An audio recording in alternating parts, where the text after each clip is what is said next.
lashing the country since Thursday, we have been receiving reports of flash floods and landslides from different parts of the country. Some 18 districts have been affected by rain-induced disasters, while in just over 2 weeks since monsoon rains made the landfall, over 30 people have been killed and another 30 are reported missing. Good morning, I'm Sarah Sapsanama and these are the top stories of the hour. CPN UML gives a Monday deadline to lawmakers of the Nepal faction to withdraw their signatures. Leader Bhim Rao terms the ultimatum meaningless. The country continues to reel under coronavirus as 34 more individuals succumbed to COVID-19 yesterday. Death rate hovers around 1.5%. United Nations warns of famine affecting over 400,000 people in Ethiopia due to recent fighting in the Tigray region. And Spain beat Switzerland on penalties to reach Euro semis. Italy edged Belgium to book its place in the last four of Euro 2020. Shivam. The Central Committee of ruling Nepal Communist Party has directed the lawmakers of disgruntled faction led by Madhav Kumar Nepal to withdraw their signatures that were used, demanding that the opposition leader Sherbahadur Dewa be made the Prime Minister. The meeting of the Central Committee held at the Prime Minister's official residence in Balwatar gave an ultimatum till Monday to withdraw their signatures. The 23 lawmakers from the disgruntled faction led by Madhav Kumar Nepal had put on their signatures supporting the claim of opposition leader Sherbahadur Dewa's stake to become the Prime Minister. Speaking at the meeting yesterday, Prime Minister Oli warned that if the disgruntled faction did not pull out of the agreement with the opposition alliance, all efforts towards party unification would end. Meanwhile, UML General Secretary Ishwar Pokhrel said that Vice Chairman Bamdev Gautam protested against the Prime Minister's directive of withdrawing signatures by Monday. Vice Chairman Gautam further alleged the Prime Minister of being responsible for the present state of the chaos within the party. The Vice Chair Gautam, who has been working on the unification of the two factions, had participated in the Central Committee meeting for the first time. Prior to this, Leader Gautam had been absconding the meeting of either of the factions. Now, Prime Minister KP Sharma Oli has expressed resentment against opposition parties, citing that a political agenda was needlessly taken to the court. Addressing the Central Committee meeting of CPN UML, Premier Oli stated that the opposition parties took the political agenda to the court to nullify attempts of going to the people through ballot. The Prime Minister even claimed that there were efforts by the opposition parties to put pressure on the court to bring the verdict in their favor. The Prime Minister also came down heavily on the disgruntled faction of his party, charging them of their involvement in anarchic activity due to their nexus with the opposition parties.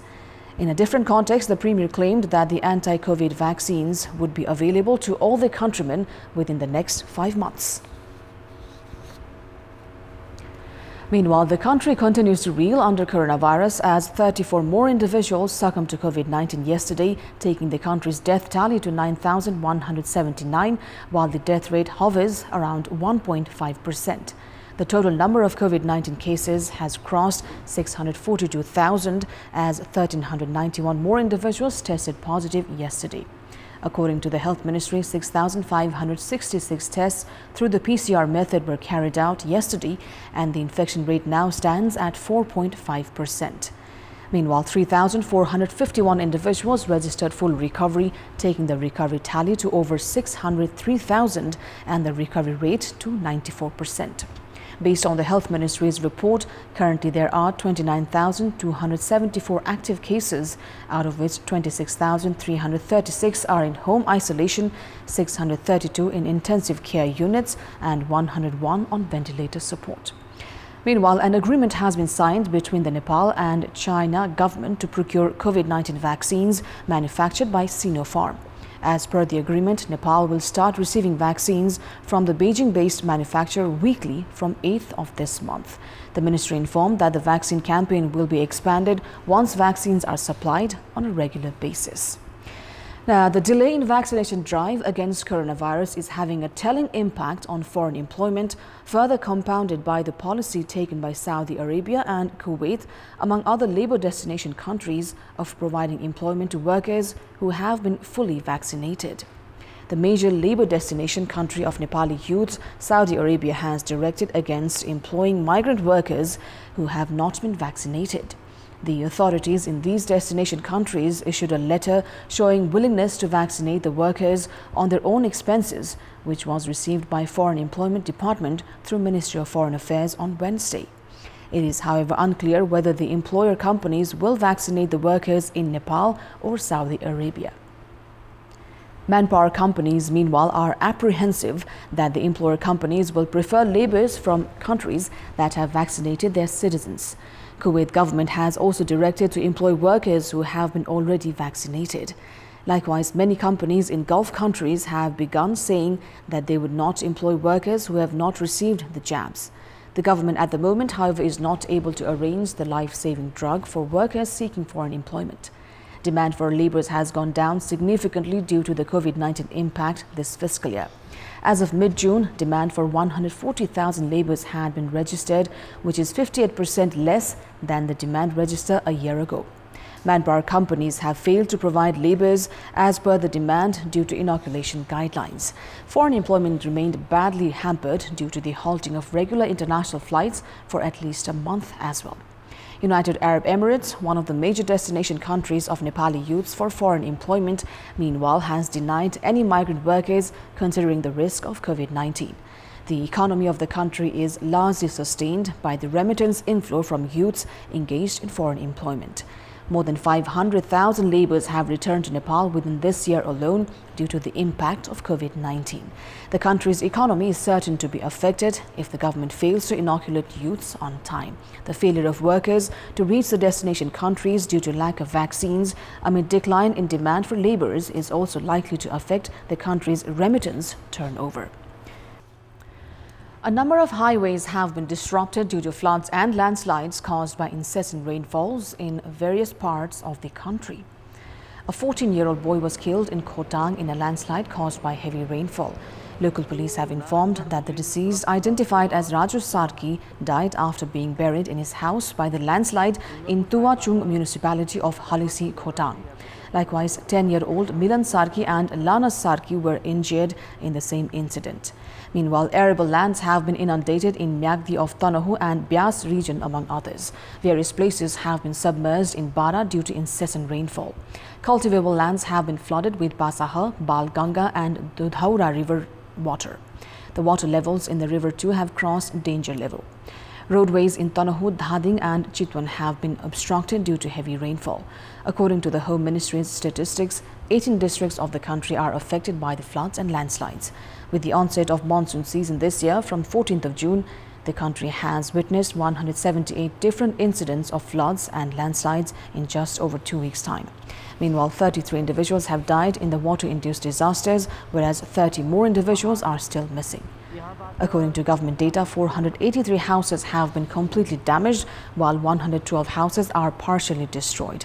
Likewise, 36 government buildings, community buildings, 6 schools, 22 suspension bridges and 13 bridges of various districts have been destroyed as well. In our Public Voice segment, we've asked the lawmakers of Prime Minister KP Sharma Oli and senior leader Madhav Kumar Nepal faction in Sudur Paschim province, how has the party dispute in the centre affected the provincial government? Let's take a look at what they had to say.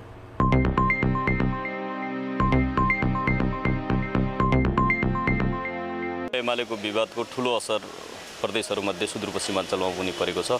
पार्टीको आधिकारिक निर्णयलाई नमान्ने र आफ्नो हिसाबले संसदमा बहुमत सदस्यहरूले हाम्रो निर्णय जे छ हामी मान्छौं भन्ने तरिकाले विपक्षीसँग गठबन्धन गरेको अवस्था सुदूरपश्चिमाञ्चलमा रहेको छ। विकास निर्माणका कुराहरूलाई जुन ढंगले एकताबद्ध भएर हामी लिन सक्थ्यौं त्यो कुरा चाहिँ त्यति चाहिँ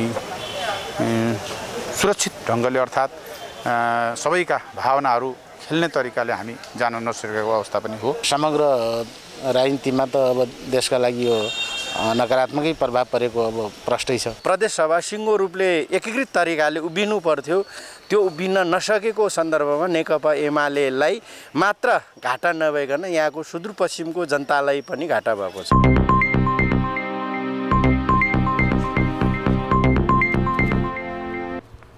Time now for our segment Public Pulse, where you text us with your opinion.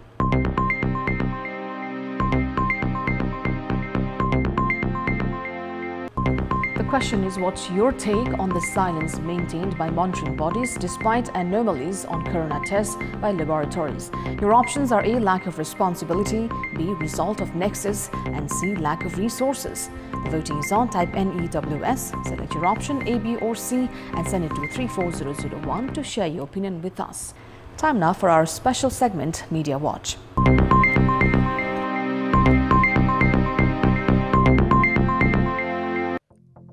Speaker Agni Sapkota, during an interaction program at the Federal Capitol building on Tuesday, stated that the balance between the country's executive, legislative and judiciary has been disturbed. Speaker Agni Sapkota said that the country had been pushed into anarchy and the parliament had not been able to function due to the repeated dissolution of the House of Representatives. Speaker Sapkota called the devaluation of the parliament unacceptable and added that he would not waste his time countering Prime Minister KP Sharma Oli's opinions. Speaker Sapkota said he had been holding discussions and consultations with concerned stakeholders regarding his potential role in the current scenario. The Speaker has held discussions with law practitioners, former speakers and former prime ministers following the recent dissolution of the lower house. The National Human Rights Commission summoned Education Minister Krishna Gopal Shrestha to its office for clarification on Wednesday after the minister had been facing criticism from all quarters following his involvement in releasing a landlady who was arrested for allegedly rejecting to rent a room to a person based on caste. Minister Shrestha had gone to the police station in his official car for the release of the individual. The National Human Rights Commission stated that it sought clarification from Minister Shrestha for supporting a perpetrator involved in inhumane and sensitive issue of caste discrimination. The Commission warned Minister Shrestha, who has been accused of protecting the perpetrator, to remain sensitive on issues of ethnic discrimination and to the victim's right to justice. The National Human Rights Commission, in its statement, informed that it has been monitoring the case very closely. Officials at the Commission directed Minister Shrestha not to repeat such activities. In his response, Minister Shrestha said that he had realized his mistake and assured that such activities would not repeat in future. The Commission reminded that the government and its entities are responsible to stop all kinds of human rights violations, including caste discrimination, and to protect the victims. The National Human Rights Commission asked the government to stop protecting those involved in such incidents, take action against the perpetrators through impartial and effective investigation, and to protect victims' rights to justice, dignity, and equality. This is Abhyuday Shrestha for Media Watch and Kantipur News Desk.